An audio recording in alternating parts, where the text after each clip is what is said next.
আসসালামু আলাইকুম। আমার ফেসবুক বন্ধুরা বা সৌদি আরব প্রবাসী যারা আছে, নতুন যারা আইসেন এই সৌদি আরবে, তারা নানান সমস্যা বলবেন। তার কারণ আমি যখন প্রতি প্রথম আসছিলাম, আমি কিন্তু ভাষা জানতাম না, কোনো কাজ জানতাম না।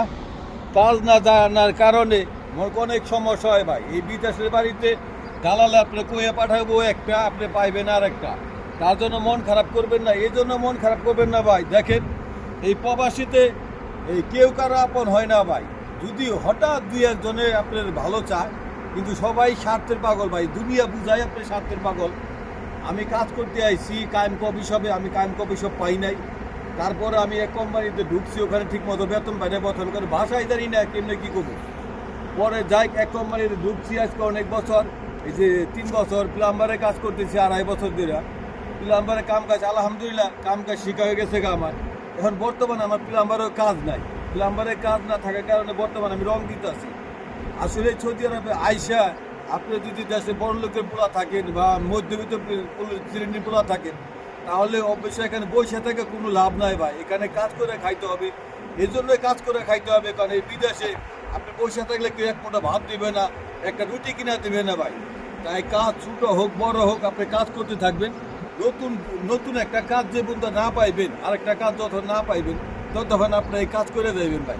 কাজ করলে কি হবে, দেখা যাচ্ছে আপনি টাকাও আসবে, আপনি খাওয়ানো আসবে, আরেকটা কাজে সন্ধানে থাকতে পারবে। আর কাজ না থাকলে কেউ কাজ দেয় না, কাজ থাকলে কাজ থাকতে আরেকটা কাজ করবে। আসলে সৌদি আরবে আমি আইছি 3 বছর হয়ে গেছে গা। এই 3 বছরের ভিতরে অনেক কিছু শিখছি ভাই। আগে প্রথম ভাষা জানতাম না, খাইতে পারতাম না।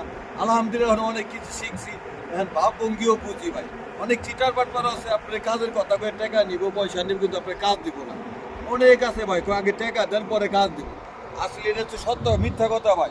আসলে আমি কাজ করতে চাই, কাজের সময় ভিডিওটা করলাম। আসলে আমরা যারা কাজ করি প্রবাসের ভিতরে, কোনো কাজের ছোট মনে করা যাবে না ভাই। আপনি দেশের মধ্যবিত্ত শ্রেণীর লোক, দেশে কাজ করেন নাই, ঠিক আছে ভাই, কিন্তু এখানে আইসা তো কেউ আপনি দেখবেন আপনি দেশের প্রেসিডেন্ট বলা ছিলেন, এমপি বলা ছিলেন, বা মন্ত্রী বলা ছিলেন, বা কোনো নেতার বলা ছিলেন, কিন্তু এখানে নেতাগিরিও চলবো না। এখানে যদি আপনি কাজ করতে পারবেন, আপনি কাজের মূল্য দেব। আর একটা কথা বলি আপনাদের, প্রবাসে যারাই আসেন, যারাই প্রবাসে আসবেন, অবশ্যই একটা কাজ শিখে আসবেন। আপনি যত বড় শিক্ষিতই থাকেন, একটা কাজ যদি শিখা না থাকেন, তাহলে প্রবাসে আপনার কোনো দাম নাই ভাই, লাভ নাই। আর অবশ্যই আরবি ভাষাটা থাকলে অবশ্যই শিখতে পারবেন, কিন্তু কাজটা আপনার মেন। আপনি কাজ জানা থাকলে ভাষা পরে জানলে ওই আস্তে আস্তে শিখতে পারবেন, কিন্তু আগে কাজ জানতে হবে ভাই। আমি যে বর্তমানে এই যে কাজ করি, এটা হচ্ছে রিয়াদ শহর। এই দেখেন, এটা হচ্ছে রিয়াদ শহর।